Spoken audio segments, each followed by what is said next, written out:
Welcome to Mysteries, Monsters, and Mayhem. I'm Shannon Lawrence. And I'm MB Partlow. Quick content warning before we get started. This podcast may contain language and disturbing content, so enter at your own risk. Hi. Hello. Very, very firm hello there. Because I mean it. That's right. I mean hello. I mean greetings, damn it. Unnecessarily aggressive greetings. Oh, well, yeah. Well, what's unnecessarily? What is that even? So I watched the most recent Guardians of the Galaxy movie. Oh, okay. The third one. And I get what people were talking about, and I'm like, yeah, and it is also a very long movie. Okay, yeah, I was like, I'm not going to sit through this at the... No, that would have been, there were parts of it that were hard to sit through, for me. Was it a good movie? Yes. Was there, right in the middle, toward the end, not in the middle, it was toward the end, there's a scene that is so fucking tropey. You're going to get, if you watch it, you'll get to that scene and go, it's been in every movie, every sitcom, every drama. And I was just like, really? Really? You couldn't think of a better fucking way to get that point across? No. And it's one of those things that's just meant to wring your heart out. And by that point, I was like, fuck you. It did not wring my heart. Okay. All right. Speaking of, we watched an older film. Yeah, it's not that old.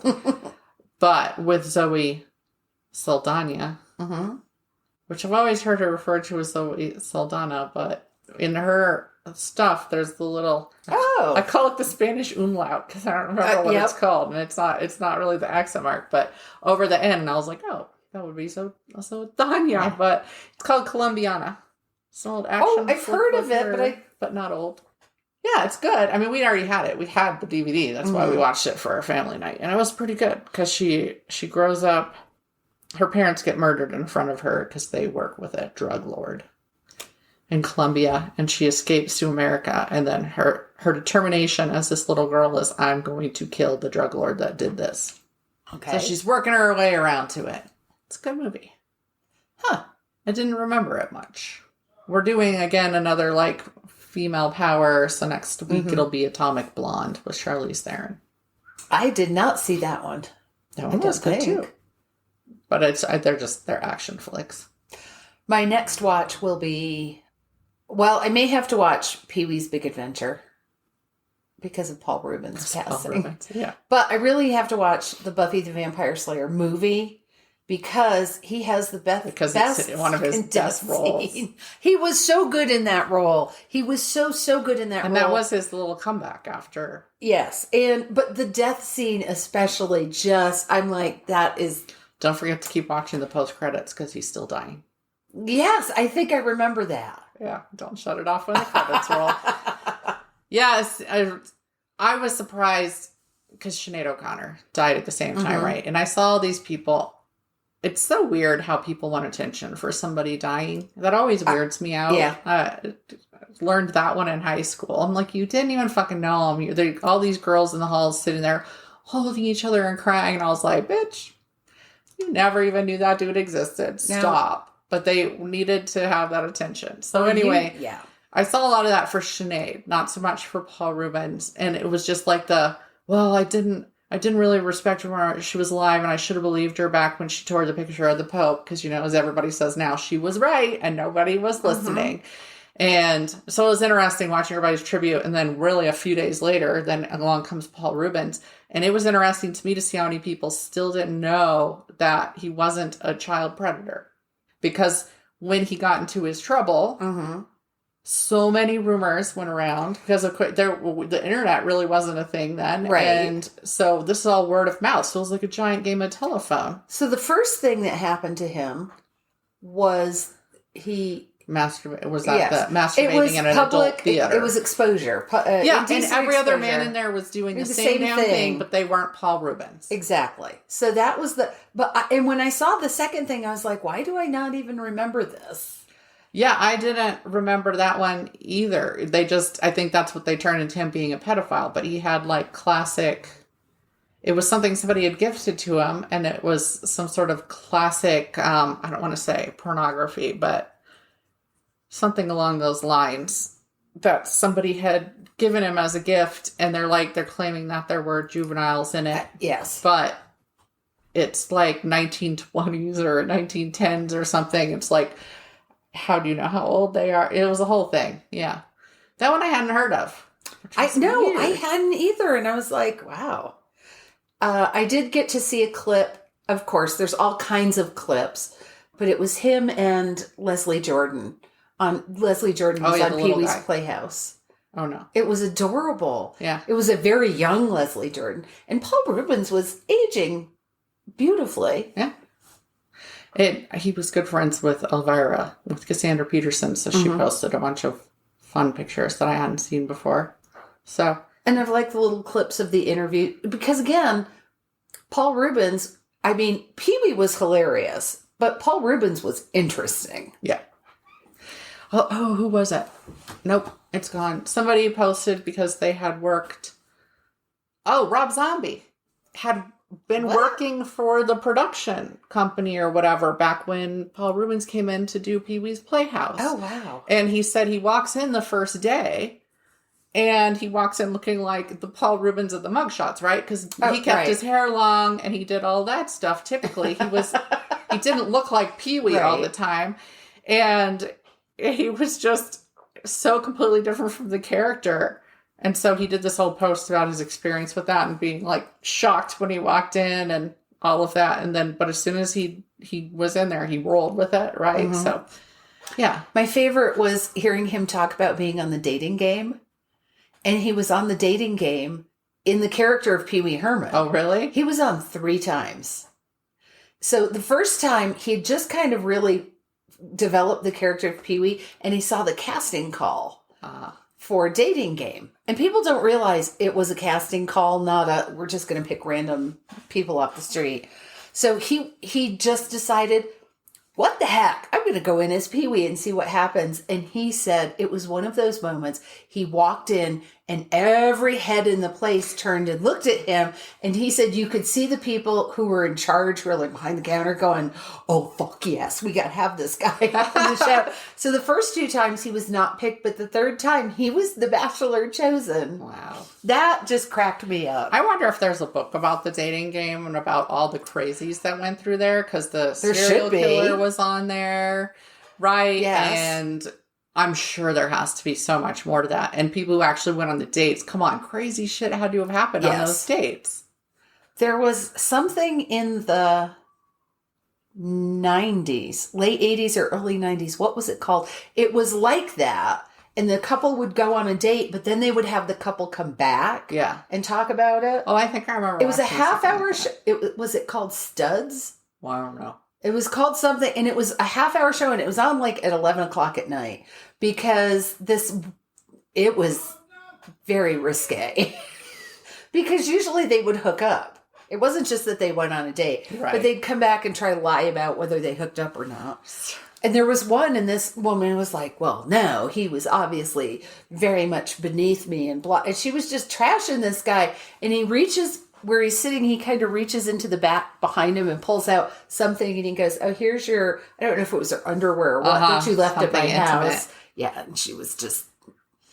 That's what she gets. Like, what does she expect when she comes on the show and starts smack talking somebody she clearly banged? Yeah, and it's like, and who cares in the first place?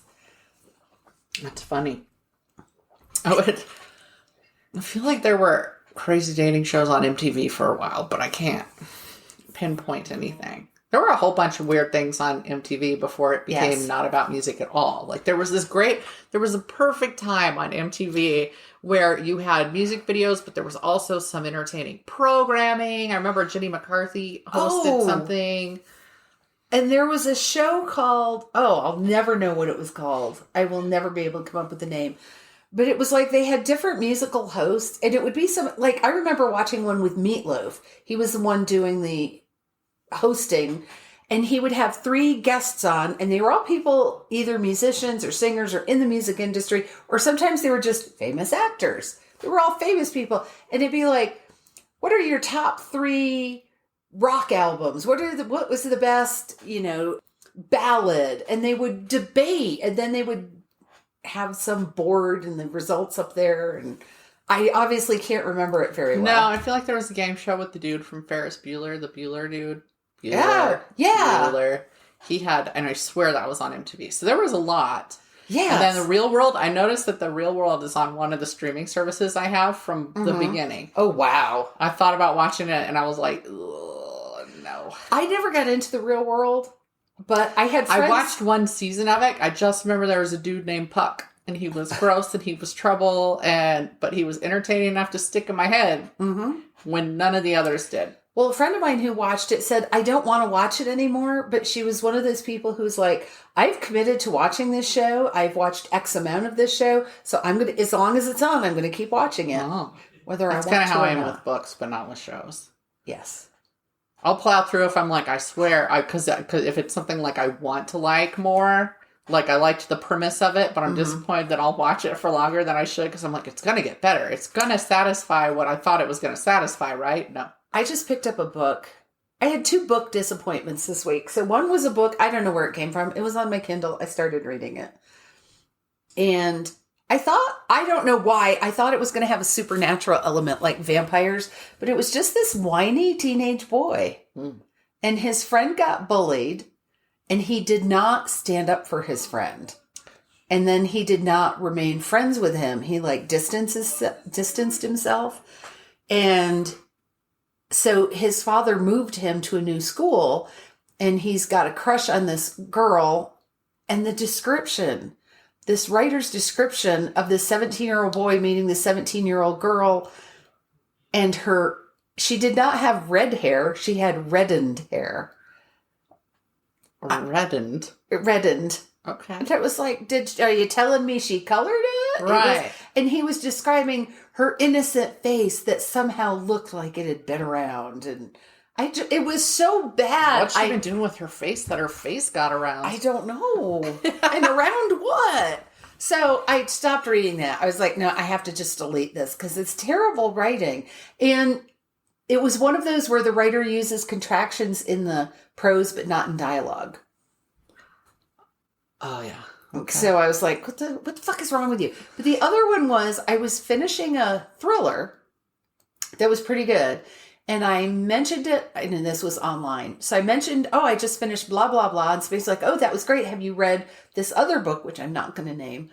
It wasn't a bad book, but I went from a thriller to, they were like, if you like that, you should read this. So I read it, and it's very light, and it's really more of a romance with some thriller elements. Okay. I was like, that's not the same. No. It was one of those fluffy, everybody falls in love with somebody romances. Those Love Actually in a book form. Yes, great Aunt Evie falls in love with the town butcher, and love is everywhere. I'm reading 3 different books right now. So it was The Amateur Sleuth from Vera Wong something, which has... I don't know. Could you be a little less specific? Sure, I could. It's an amateur sleuth story with, touch of humor in it. I'm kind of annoyed because I read it because it was being mentioned in the same thread on women reading great books as like Janet Ivanovich's writing. Okay, right. So they were, this one's just as, no, it's not that kind of, it's funny. It has funny elements, mostly in the main character, Vera Wong, who's an older Asian woman. Yes. And I did, and I'm still reading it. She did grow on me a little bit. I was annoyed with the main character being obtuse. Yes. She's still a little obtuse, but it's working a little better as we get further into the book. But because I was reading Kite Runner, of course, and I've decided I can't read that at bedtime because I spent the whole night not sleeping because of the last scene I read. And that was disturbing. Oh, yeah, we talked about that. That's why on the way up to the cookbook thing. Yes. What is his name? B. Dylan? B. Dylan Hollis. Hollis. We went to a signing. The most hellacious signing ever. Oh, I found out my daughter likes his videos. Oh, good. And so she was excited to have the cookbook, but she would have straight up died if she'd been to that signing. It was the most horrendously run thing ever, and I will never go to another big tattered cover event. No. If somebody had said to me, you're going to have to stand, you're going to get there, and then you're going to stand in line for 3 hours in a very poorly orchestrated, poorly organized line for 3 hours, I would not have ever said, I'm in, let's go.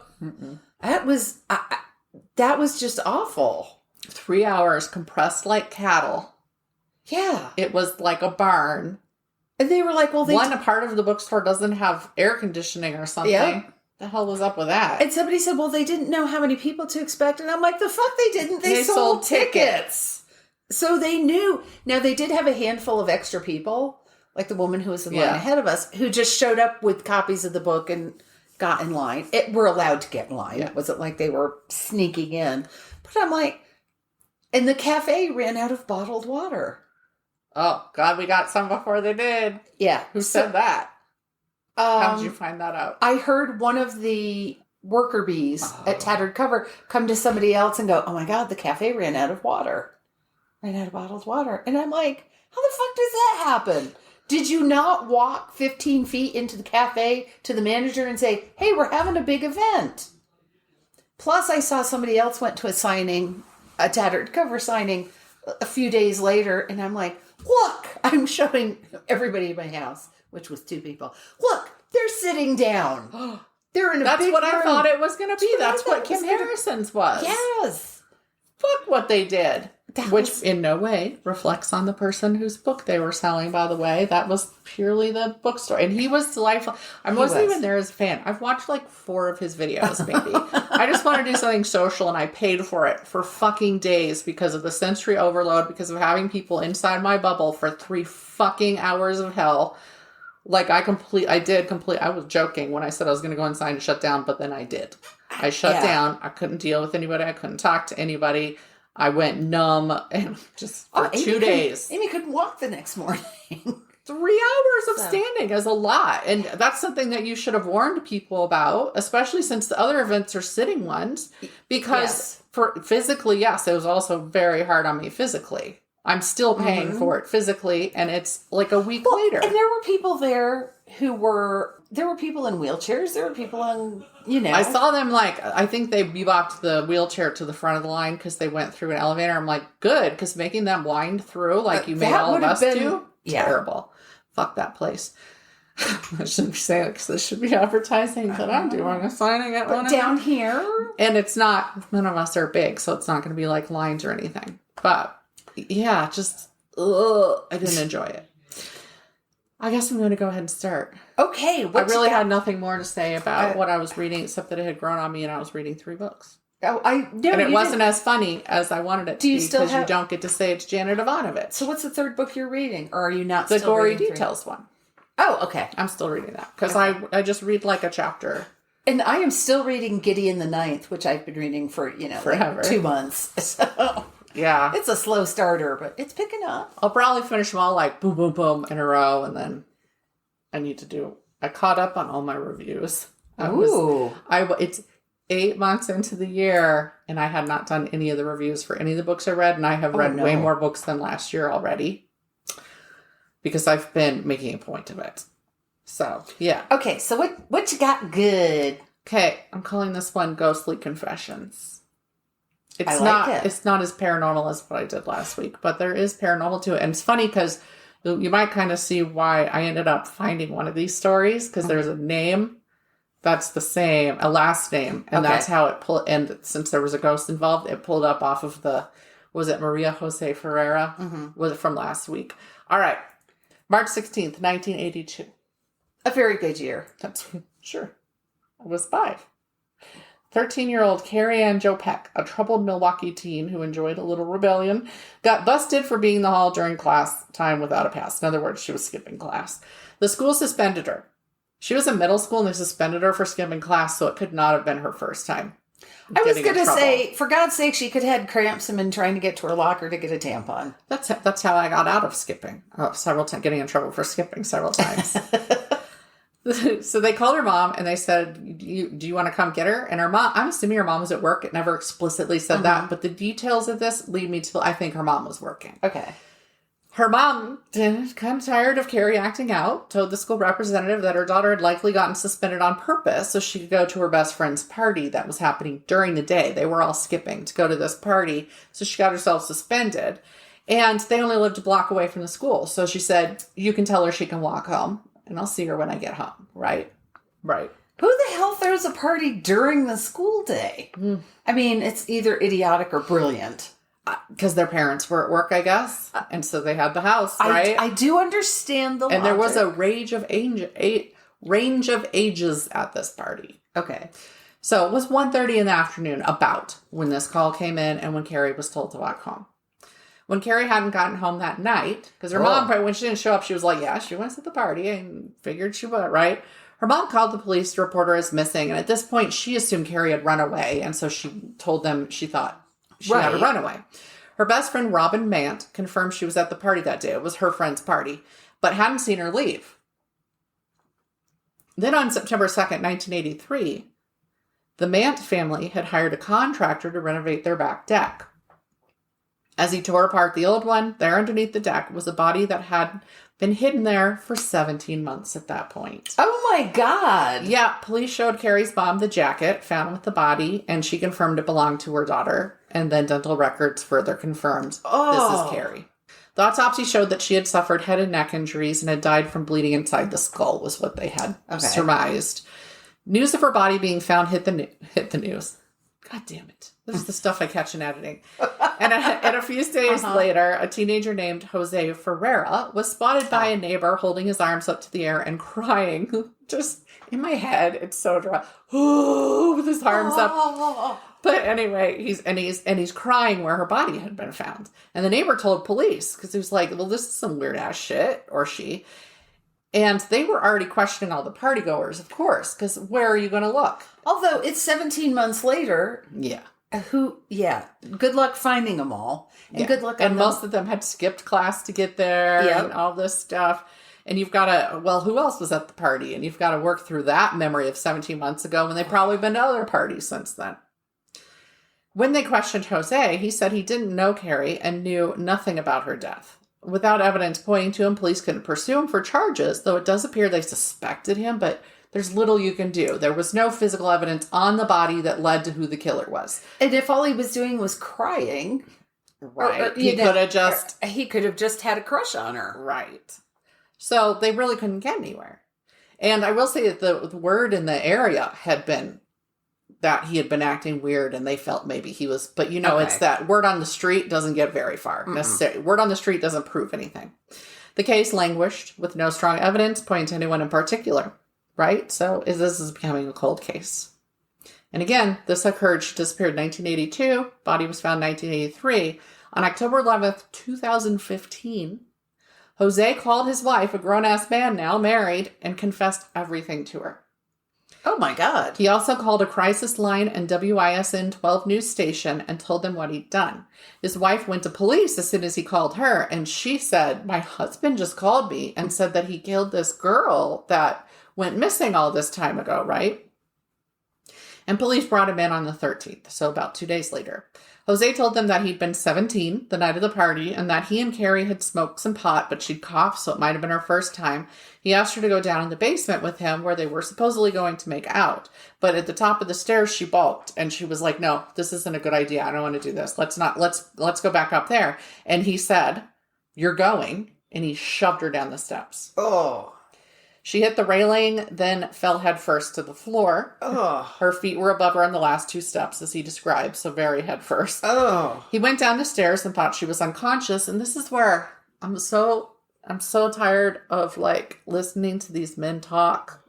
They've got all these killer confessions on tape and stuff like that, and they think there's never anything wrong about anything except the murder, right? Okay. He called it an opportunity.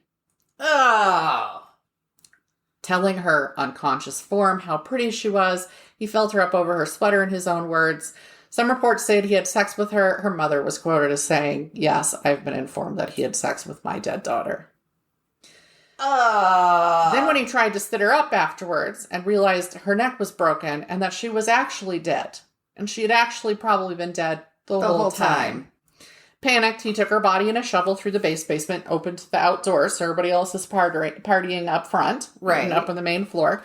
And he went through the basement door and he buried her under the back porch. So why did he confess? He told Carrie's mom that her daughter was haunting him. He'd actually befriended the family at some point. Without them knowing, of course, that he was the killer. His guilt had eaten away at him for decades, and he really did feel that Carrie was haunting him. He developed an issue with alcohol, had run-ins with the police for minor issues, and had mental health issues. It also turns out that his wife had filed for divorce, and so all of this, built up. Carrie's mom believes to this day that her daughter, as stubborn and persistent as she was in life, she said she was persistent. She will, truly did haunt Jose all those years. Despite his confession, he initially pleaded not guilty in court. In fact, his lawyers filed constant delays as they tried to figure out a defense. I found all these articles it may be happening now for real. One they were considering was that Robin Mann's older brother had raped and murdered Carrie instead. A man in prison for something else told officials in 1989 that he'd been dating Robin and that Robin had said her brother committed the crime that the entire family was covering for him. This accusation wasn't taken seriously, and legally it couldn't be pursued anyway. It was basically hearsay about hearsay, and there was absolutely no evidence pointing in this direction. It didn't help that he gave the cause of death as stabbing by ice pick. Jose, I'm why were you mad at her brother? The brother was 5 years older than this person saying this, who had dated the sister. Okay. And the brother was there on the day that the people came to work on the porch. So it was probably hey, can you hang around? We'll be at work. Can you just make sure, that's just a guess. And he was very upset when they found the body. And who wouldn't be? Right. Jose had also claimed to have had a sexual relationship with Jeffrey Dahmer. But at the time he said this had happened, Dahmer was in the military, so it would have been between 79 and 81. Because that's when he was in the military. Wait. Yeah, it was some random thing that Jose... So they were this was used as an excuse, see, he didn't kill her because he confessed to this, but he also said he was in a relationship with Jeffrey Dahmer at one point. And I'm could he have gotten the year wrong? They lived in Milwaukee. That's where Dahmer was. Mm-hmm. And I'm but maybe the guy just really wanted attention. I don't know. So anyway, this was also brought up as, see, he cray. So clearly he didn't kill her. And I'm except he knew how she had died. Yeah. So, okay. He would later change his plea to guilty in order to take a plea deal. As the prosecution pointed out, the statute of limitations was up on some of the charges. And in fact, the charges he took on the plea deal, the statute of limitations was up. Mm-hmm. So he had to waive that. I didn't know you could do that in order to take the plea deal. Huh. I have learned something today. But they had never had physical evidence tying him to it. All they had was his confession, and they were not confident they could win a court case based on, especially with the claim, all the shit that the defense was throwing out. He pled to attempted second-degree sexual assault with use of force. That's one charge. Mm-hmm. And false imprisonment was the second charge. And that was down from second-degree murder. Which, again, they were not confident they could really successfully get something on. He was officially sentenced on March 17th, one day after the anniversary of her murder. Mm. The sentence was the maximum, which was 7 years. It's 5 years for the first charge I read, 2 years for the... Okay. So he did get the max for each of those charges, but that was 5 years. And the prosecutor did say, in an interview, was he wasn't a danger to the public anymore. We have no evidence he did anything else like this. Right. He did this as a teenager. So yeah, he's going to go in. I know it's just 5 years. But hell, he thought she's been haunting him his whole life. So since then, so that might have been a little bit of punishment too. Carrie's family did feel justice had been done because they knew it had been explained to them in the beginning. And I'm sure they asked them for, are you okay with us offering this plea deal? And they said it's better than him getting off completely scot-free. Yes. So they were as happy as they could be with it. Because it had been 33 years. Wow. And by the time this conviction came through, it actually been 35 because these processes move slow. Right. He did apologize when allowed to address the court, but her mother didn't feel he was actually remorseful. I mean, his words were the words. But right. She was like, he's not sorry. I think he's sorry about some things. Yeah. Still, she had the satisfaction of him finally being punished and knowing that her daughter drove him to confessing from beyond the grave. He's now out of prison, by the way, because that was 5 years ago, and as of 2022. And he is a registered sex offender.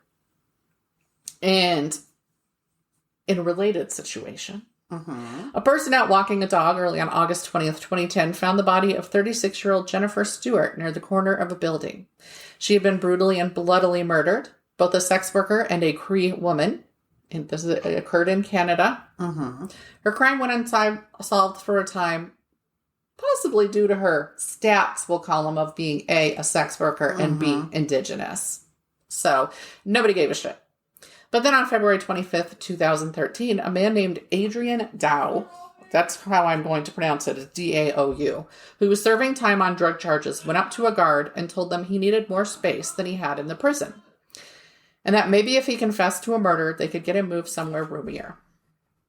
Yeah, like he so I'm just going to establish now, I mentioned it later. He was found to be schizophrenic. And I don't know if he was, it sounded like maybe he was being treated for that or whatever. So anyway, he's like, I got no room. He was in, they called it segregation. So for whatever reason, he was in a different area. Maybe it's a kind of isolation. I wasn't sure. They just kept calling it segregation.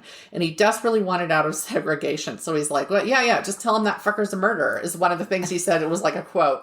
Tell him that fucker's a murderer and I bet that they'll get me moved. I got some shit to tell them. You get me somebody, I'll tell them. I'll confess to this murder. The guard notified the authorities, and a highly respected detective named John Monette sat him down for an interview. And the thing about this Monette guy is he had a very high homicide solve rate, so he was respected for that. He'd also been some sort of muscle in Sudan or something like that, where he was like a peace worker who was at, so he was very respected for a couple reasons. He sat him down for this interview, but at first he didn't believe him, and all of his interviews are recorded. Okay. Like, he seemed to be a man who's like, let's get this legit. In fact, at first, Dow gave the wrong information, claiming he knifed her. And Manette on the thing was like, yeah, I don't think you're telling me the truth right now. I don't think you killed her. And he was like, no. Okay, it was an axe. And how retro. I know, you love it. And that was correct. She had been killed with an axe. It had never been released to the public. Oh. And he said, I'll give you more information tomorrow. You know, he's trying to be kept in this new space. Yes. When given a cardboard tube, because Monette's still like, I'm just not sure I'm telling the truth. And he was like, oh, okay. So we gave him a cardboard tube and he reenacted the crime and he said where he had hit her. And by the way, while he's doing this, he's laughing. Yeah.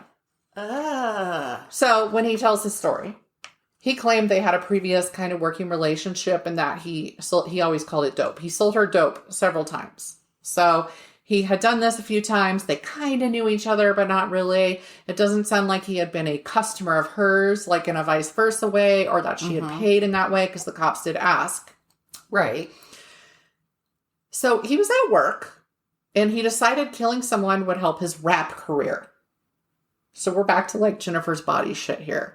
He's angry. He was pissed off because he was likely going to jail for a drug charge he was already being tried for. So this is before the murder, before he's in prison. And then that anger turned to inspiration once he got the idea to kill someone. Going home after work, he smoked some pot, he drank some liquor to get ready, and he amped himself up. And he was like, yeah, and man or woman, this was not sexual. This was purely a power thing because he thought it would give him some sort of credence as a rapper. He was like, they rap about that murder shit all the time, he said. So like if he murders somebody he could rap about. I don't. I'm still stuck on smoking pot and drinking to amp yourself up. I know, downers. Those are two depressants. Two downers, yes. And I'm like, first of all, now, unless he was drinking tequila, then all bets are off. But you smoke pot. You just want to take a nap. Maybe have some Doritos. Okay. Nope. Yep. All right. So he went out. They were like, "Why did you choose Jennifer?" And he said, "Well, I saw her. She was in the right place, right situation, perfect victim." So he approached her just between 10 p.m. and midnight. And I'm saying that because some said 10 p.m. and some were like, just before midnight. And I'm like, so at some point between 10 and midnight, the dude who's really fucked up, so who knows what he was telling you, walked up to her and was like, "Hey, I got some dope. You got $20. And she was like, "Oh, okay. Yeah." She had the cash on her. And so she agreed and she followed him. And they start walking toward his home. But he had her stay at a corner. He had the address like 120 Alice Road or something like that. He's like, "Wait here for me." And he said he'd be back with the drugs. But instead, he ran home, grabbed the axe, put on a pair of goggles, and snuck back out to attack her. Yes. Why goggles? You know, you don't want blood spatter in your eyes. Well, I know I don't, but he did not either. I think I have like maybe a toe more he than was he high does. And drunk. and he snuck back out. He attacked her from behind initially. She did turn and defend herself from the blows because her hands were nearly severed from the axe traps through them. Gotcha. Yep. But the actual blows were landed on her chest and head. And that is what he had said in that one with the cardboard tube and all that. To escape then, after he killed her, he jumped over several backyard fences. He said 5 backyard fences, and he would throw the axe over first. Then he would jump. It's like a Bueller moment. Oh, my God. And he said in the first or second house, he couldn't find the axe. And so he had to take a couple minutes after he'd thrown it to find the axe. It is dark. And then he just kept going. And he ran home and he put the clothes in a garbage bag and he wrapped the axe in a red coat, he said. And I'm like, what about a different color red? If like your thought was, if it's probably a whole different color than what that blood's really going to be eventually. Then he took a shower, but he said that he hadn't seen any blood on himself or his clothes really. And he went back to the scene after stopping for a Red Bull. Because he needed some energy now. He needed a pickup, yeah. And he went back to see if anybody had found her, if there's anybody looking around. Nope. Just the body was still there. And then he ventured over to a nearby bike path to smoke a joint. Because he hadn't had enough. Before doing so, though, he poured out a bit of Red Bull he bought on the way over in honor of her. Like, he poured a little out for his homie, is what he did there. And I was like, really? Wow. Yeah. He said he was flying high, feeling powerful after the murder. He felt fucking great from his description.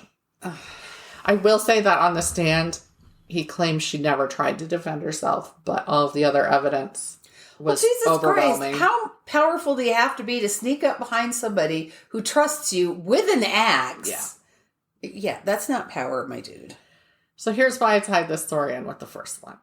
While he sat there smoking his joint, Jennifer's ghost flew past him, and she would continue to haunt him, visiting him several times a day for the years, all in between. Despite her visit, he went back to his place and wrote some rap lyrics because he was feeling inspired. During his police interviews, they caught him on tape rapping every time they left in the room alone. He just sit there and rap. Nice. Canadian white dude, rapper. Cool. That's what I think of when I think about rap. You bet. Canadian white dude. Yep.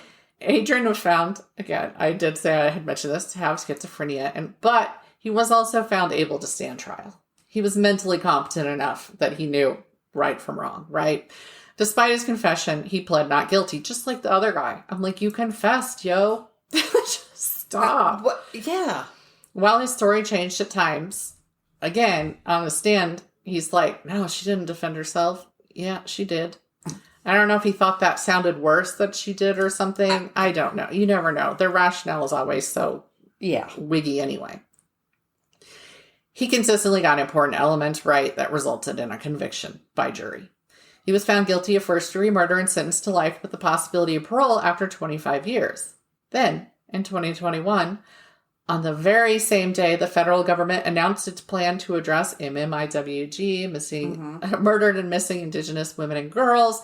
An appeal went through and a new trial was ordered. The other one was wiped out and he had to stand trial again. Why? It was felt that there had been a biasing statement made by the detective, Monette. And the thing is, he was so well trusted. This is why this was important. But here's the thing. He answered a question. He didn't turn to the jury and like monologue them. Right. He was asked, do you think that his confession was legitimate? And he responded, yes, I do. And here is why. Because they needed to establish that the confession was genuine. But it was stated that the judge, at that time, the trial judge should have been like, okay, he's not qualified to tell you whether his confession was real or not. So you guys that needs to be stricken from the record. Right. Because that did not happen, they felt that Monette, being as respected as he was and presenting himself as well as he did, basically influenced the jury. Okay. I don't agree, but okay. Yeah. He answered a question that was that. But that still is opinion, isn't it? I guess if they'd said, in your opinion, it would have been, I don't know. So anyway, that was enough to take him off of there. And the appellate court, this was an appeal, right? And the appellate court agreed that this should have been handled differently by the judge. Jennifer's now adult daughter, I think she said she was 11 when her mother was murdered, felt this was a massive miscarriage of justice, stating, this proves to me how many Indigenous women continue to fail to receive justice. And on the day that it happened being the day they claimed they were going to do better with Indigenous women. But this does have a happy ending. In 2023, so 2 years after this appeal, after a 6-week trial, he was again found guilty and given the same sentence. Good. So he was, after all, convicted. It took 2 more years, probably, of her being sick and miserable over this. Yeah. And and she addressed, too, there was a lot more to this. She addressed how her mother had been described by the press, because she was a sex worker. She was a Cree woman. She did have a drug issue. And that is how she was put in the press every time. I read an article that didn't even name her and said the sex worker, the prostitute he killed. Oh, no, I'm sorry. It was the prostitute with the drug problem that he killed. Oh, wow. So they were intentionally not making this person look sympathetic or human. Relatable. Yes. Yeah. And so she had dealt with that her whole life. Yeah. At 11 or 12, she's old enough to be reading this shit in the papers and knowing exactly what they're saying about her mother. She said my mother was very loving and that she worked hard to support us. Yeah. So, anyway, he did get found guilty and he did again get life without possibility of parole until 25 years passed. Sources: Cinemaholic, CBS News, Daily Crime, Fox 6 News, WISN, ABC 12, which is the one he called into the first guy in the first place, Jose, Milwaukee Journal Sentinel, Ottawa Citizen, APTN National News, and the 360 Post. I was really annoyed with the sources for the first murder. Like Milwaukee Journal, I'm always excited to find a local newspaper reporting on something online because I'm like, here we go. This is going to be where the information originated. And they were so far off the mark and put some really crazy shit in there. And like, they were the ones who did the Jeffrey Dahmer reference. They were the only ones who had that reference. They were the only ones who talked about the dude accusing the older brother.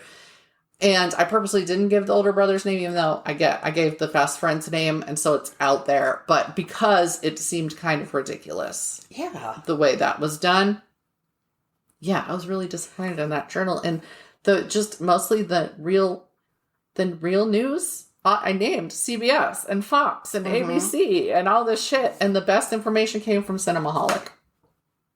That's bizarre. Because they were covering a show had been made about it. Well, I can't remember which one it was. I did a few episodes ago that I was trying to find more information and I found all these hits when I Googled it. They were all the exact same. Yeah, it's all the same wording. It's the exact same wording. It was the exact same press release. They didn't do a damn thing. Yeah. They just all printed the exact same press release. As we increasingly see in these stories, though, like the number of things that I was like, these are fairly recent crimes. Sure, it's not a major serial killer, but there were a lot of pieces out there on them still. And Well, and like the one I did last week on the poltergeist things, I expect those not to be accurate. And I was absolutely correct in expecting that. But every story was different. The age was different, whether it was rocks or bricks, whether this, whether that. And I was like, could you guys even just like pretend? Well, and that To was try? that was in Brazil, right? Yes. That was the Maria one in was. Brazil. So, depending on where it is, In the 60s. in the 60s, how big or small was it? So I'm like, okay, I can see some mistakes. Mm-hmm. Some people reporting it one way or somebody translating it who just doesn't know what the frig they're doing. Right. Because they were like not far from Sao Paulo or right outside Sao Paulo. Because what it was, they were 220 miles from Sao Paulo. That is not spitting distance. It's not. It's because that's the one city in Brazil they yes, it is. knew. And I was like, okay. Just outside, 220 miles away. And look, I have 2 colors of paper for this one. Nice. You ran out of the pink. And now you're onto the orange. Yep. We still haven't found our white printer paper. So I titled this one, Wait, What? Okay. Because that's me. So it's been a while since we've had a good cryptid on the podcast. So Thing 1 sent this to me and said, I saw this and I immediately thought of you. She sends me cryptids. Thing 2 sends me ghastly, bloody murders. Not all the time, because one of them will listen and go, oh, thanks a lot. Right. Ladies and gentlemen, I present to you the squonk. Yay. Squonk. Okay. That's fun to say. Squonk. Squonk. This mythical creature lives in the hemlock forests of northern Pennsylvania. I would just like a show of hands. How many of you knew there were hemlock forests in Pennsylvania? Ever? Yeah, can't say I'm familiar with it. No. So, in 1910, William Thomas Cox published a field guide called Fearsome Creatures of the Lumber Woods with a Few Desert and Mountain Beasts. And I'm just like, fuck, I got to get a copy of this book. Oh, the title alone. So Cox was Minnesota's first state forester and also the commissioner of conservation. The Latin classifications of all these creatures were credited to George Bishop Sudworth, who was the chief dendrologist for the Forest Service. He studied trees. I had to look at it. I was like, I don't know what that is. Also shrubs and woody plants. Illustrations were drawn by Court Dubois. Fun fact, Wikipedia labels this guide as a work of metafiction because apparently Cox blurs the line, and I could see it, between, nudge, nudge, wink, wink, implication that these are all fictional creatures primarily created by loggers and lumberjacks, intermixed with assertions that some of the creatures are real and have defined ranges and habits and habitats. So as I was researching this, I went to check on the book and I was like, I just realized the paperback is still available from Amazon for about $15. So expect more cryptids in the future. It just looked fun. Anyway, back to the squonk. The purported physical characteristics of the squonk have, surprisingly, for such things, remained constant. You're just talking about the thing with, were they bricks, were they rocks? With this, the description of the creature has always been consistent. So the original description says, the squonk is of a very retiring disposition, generally traveling about at twilight and dusk. Because of its misfitting skin, which is covered with warts and moles, it is always unhappy. Hunters who are good at tracking are able to follow a squonk by its tear-stained trail, for the animal weeps constantly. When cornered and escape seems impossible, or when surprised and frightened, it may even dissolve itself in tears. Wow. Besides the warts and moles, squonks are also said to have webbed toes, but only on their left side. This makes squonks easy to catch if they are swimming because that webbing means they can only swim in circles. And it said, wait, I want to get this right. Fossil bones dredged from lake bottoms reveal that thousands of squonks perished of starvation because they were swimming in circles and couldn't get out of the water. I'm like, really? So they're ugly, they're sad about it, they're not very bright, and they're the ugliest creatures in Pennsylvania. Okay. If not, well, if they're covered with warts and moles. Yeah. Legend also contends that squonks are easiest to catch on brightly moonlit nights when they tend to move the slowest. The reason is they are so ugly, they don't want to catch their reflection in any groundwater or pond or river. They don't want to see themselves. The look on your face is priceless. They haven't learned where those are yet. Apparently they don't want to see themselves in the tree surface. A man named J.P. Wentling is supposed to have coaxed the creature into a bag, of which when he carried it home, it suddenly lightened. Upon further inspection, he found that all that remained was the liquid remains of the sad animal. Because it had dissolved itself. It had dissolved itself in tears. He put it in the sack, and all of a sudden it was lighter. Because it was just... If you dissolved into liquid, you'd be the same weight. But okay. I guess maybe it dripped out. We'll give him. It dripped out of the bag a bit and lightened his load. So here's a little fun fact for you. That ability to dissolve in its own tears that I've been talking about. There are some substances, and bear with me, there are some substances that are stable in their wild form, but can't be isolated or captured without catalyzing their own decomposition, dissolving in their own tears. Mm-hmm. I greatly interpreted and simplified the science speak in that. So if there are any chemists or molecular scientists listening, don't be hating. I'm sorry. No, don't be hating. But anyway, here's the funny thing. Those substances are commonly called chemical squonks. Ah. I was just like... Full circle, baby. So, have you had any chemical reactions named after you? Never know. See, I right? could be quietly famous. Possible. In 2015, a man named Hal Johnson published a book called Fearsome Creatures of the Lumberwoods, 20 Chilling Tales from the Wilderness, which was a retelling of some of Cox's work written for children. He contends the squonk is a wart-covered pig with cauliflower ears covered in wax and hair with crooked yellow tusks and an occasional transparent right rear leg. I was like, what the actual fuck on that one? You had me.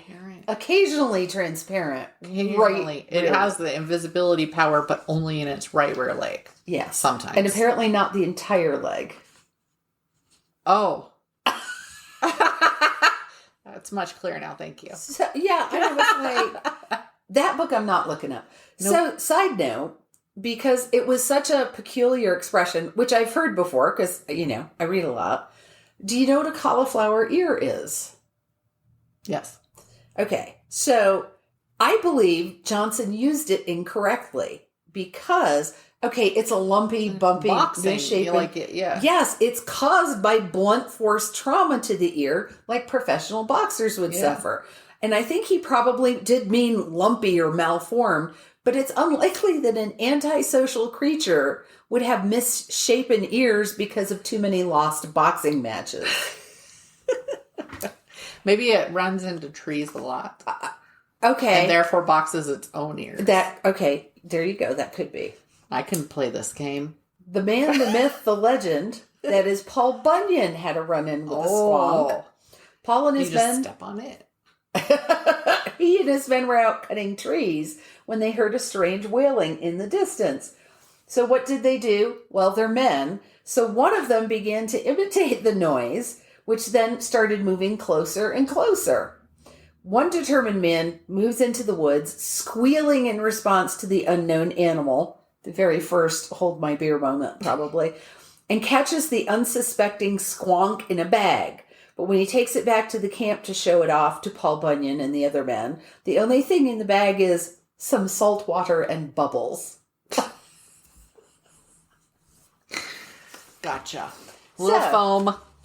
As you might imagine, squonk hunts in Pennsylvania are similar to snipe hunts elsewhere in the country, the hunters are supposed to go out on a frosty moonlit night, which is a phrase... They should take mirrors. They should. But you see that phrase a lot when you're reading about squonks. Frosty moonlit nights. One hunter is designated the squonk commiserator. Their job is to mimic... He's the crybaby? Yes, mimic the squealing call of the squonk, and then to empathize with the creature once it is found so that it won't dissolve into its own tears. Although it was a little unclear whether the action completely halts this melting or just slows it down. So they convinced some poor person to go out there and squeal. They're like, Jerry, listen, Jerry, you break down in tears every time you're at the bar. So you're going to be the squonker this commiserator. Time. That's right. Yes. So while this creature seems pathetic and sad, remember this. The band Steely Dan references the squonk's tears in the song Any Major Dude Will Tell You. Is there a more 70s title of a song? Any Major Dude Will Tell You. The band Genesis went one better and has an entire song called The Squonk on the album A Trick of the Tail. So I did look this up and I did listen to some of it, but I think you might have to be a diehard Genesis or Phil Collins fan to get through the whole thing. I mean, people are just waxing poetic about how deep the lyrics are. And I'm like, it sounded like someone was holding a gun to Phil Collins' head and making him sing it, in my humble opinion. Love Phil Collins, love Genesis. This song was not. Anyway, the squonk has even been made into a Final Fantasy character. So pop culture has turned the squonk into an icon for the isolated, awkward, and alone. Which, hey, I don't stand as a symbol for anything, so good on the squonk. That's right. So in my research, I did get into a little bit of a rabbit hole on Reddit. My God, I love Reddit sometimes.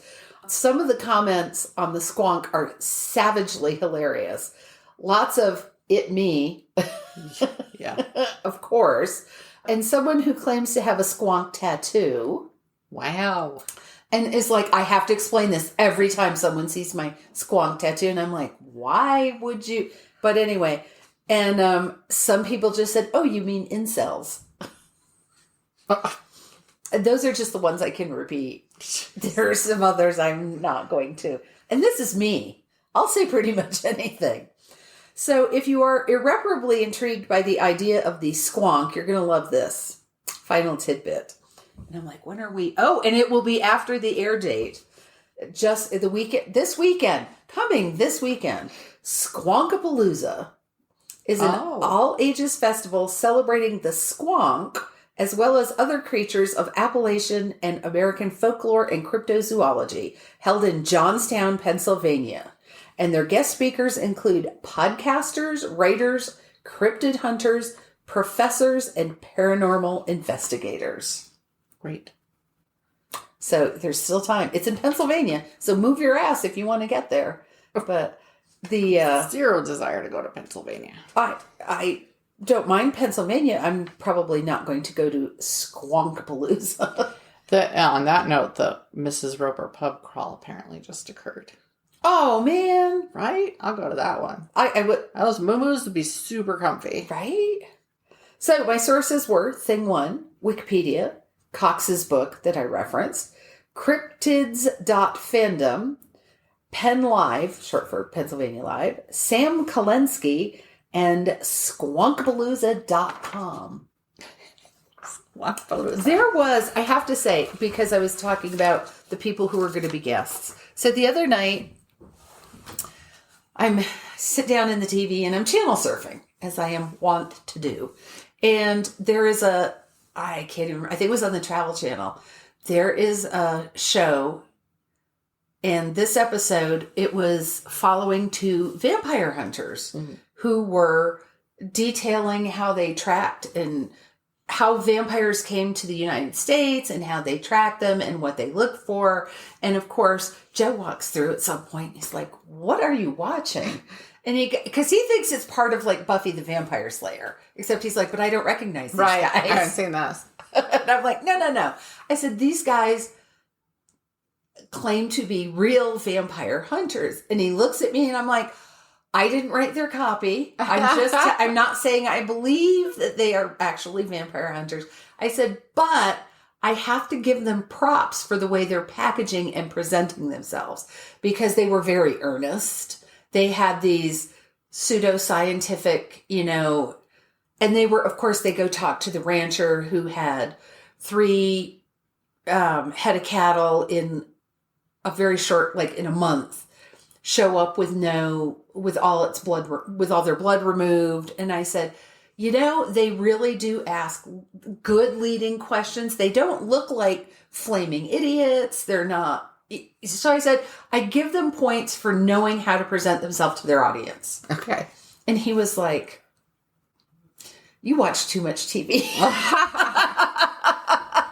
But really, that part of it was fascinating to me. Sometimes it's not what you're watching, but it's how the sausage is made. Mm-hmm. So if it's entertaining and interesting. And it was. And my God, that rancher was so earnest. Right. That's what always gets me on those things. I don't know how they got, and then they talked to the veterinarian that examined the cattle and the cattle of other ranchers. Mm-hmm. And how they get everyone to be so flippin' earnest and just square jawed and, this is real.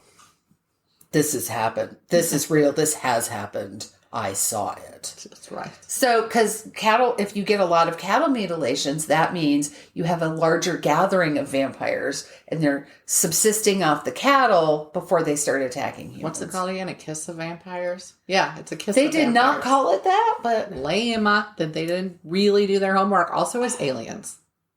Okay. Cattle mutilations. Come on. Well, Vampires don't eat cattle. No. Well, and they made this whole explanation of how they could subsist on cattle, but they don't really thrive unless they're eating human blood, drinking consuming human blood.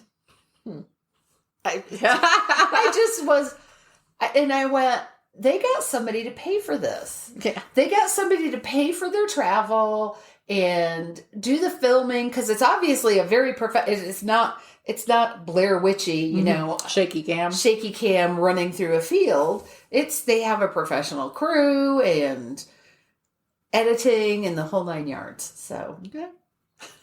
I was like, shit, this is what the Travel Channel has become. It's in Arizona though, so I'm like, well, that's not that far away. I could go there. I go there a couple times. Going there next weekend. Well, I'll send you the name of the town. I was signing on Saturday, and then Sunday Oh, I got a that's flight to right. Arizona. Then I come back Wednesday. Then Thursday my daughter starts back to school. Eek.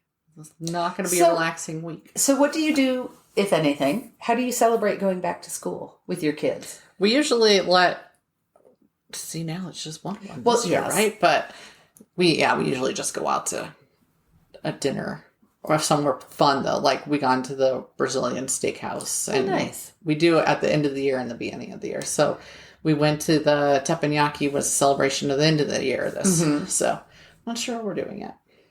That's what we used to do. The first night of school, we always went out to dinner. And when they were littler, and sometimes when they got bigger, I always made a special breakfast the first day of school. Oh, my anniversary is this week too. That's right. It's on my calendar. We get to do school registration that day and haircuts that day. So we're not actually going to have our anniversary till I get back from Arizona.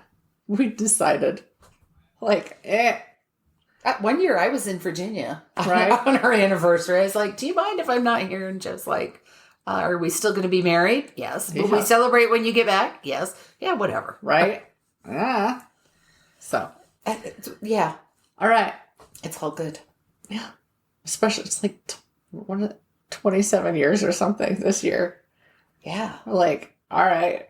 We can go to dinner whenever we want to. It doesn't have to be here. All right. Thanks for listening. Yes. And we will be back next week with something. I don't know how I'm going to follow up the squonk. But I will find something. Check us out on buymeacoffee.com/MMAmayhem. And thanks for your support. Bye. Bye. Thank you for listening to Mysteries, Monsters, and Mayhem. Find us on Facebook and Instagram or at our website, mysteriesmonstersmayhem.com. Please like, rate, and review, follow, and share wherever your favorite podcasts are downloaded.